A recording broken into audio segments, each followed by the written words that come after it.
ચલાળા નજીક ખાનગી ટ્રાવેલ્સની બસે મારી છે પલટો। ઉનાથી અમદાવાદ જતી ખાનગી હરિદર્શન ટ્રાવેલ્સની બસ ચલાળા નજીક ચાલક દ્વારા સ્ટીયરિંગ પરથી કાબુ ગુમાવતા પલટી મારી છે। બસમાં સવાર મુસાફરોને થઈ હતી નાની મોટી ઈજા। આ ઘટનાની જાણ થતાં ચલાળા પોલીસને થતાં તુરંત જ ઘટનાસ્થળે પહોંચી બચાવની કામગીરી હાથ ધરી છે। અકસ્માતને લઈને રોડ પર ટ્રાફિક જામ થયો હતો।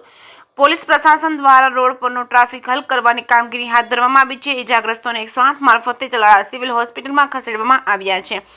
પ્રાથમિક તપાસમાં કુલ 16 જણાને નાની મોટી ઈજા પહોંચી છે, ત્યારે 16 ઈજાગ્રસ્તોને સ્થાનિક હોસ્પિટલમાં ખસેડ્યા છે। 16 માંથી 5 ઈજાગ્રસ્તોને વધુ સારવાર અર્થે અમરેલી ખાતે રિફર કરવામાં આવ્યા છે। અકસ્માત થતા લોકોના ટોળા એકઠા થયા છે, ત્યારે સ્થાનિક આગેવાનો તેમજ રાજકીય આગેવાનો હોસ્પિટલમાં દોડી આવ્યા હતા। અકસ્માત અંગે પોલીસ દ્વારા વધુ કાર્યવાહી હાથ ધરવામાં આવી છે।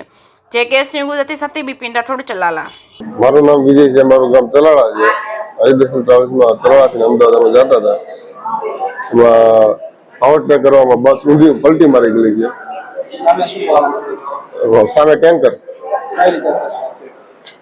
ટેન્કર આવતું, ટેન્કર 4 વ્હીલની સાઈડ કાપી અને ડબલ પટ્ટી રોડ હતો દોડ્યો।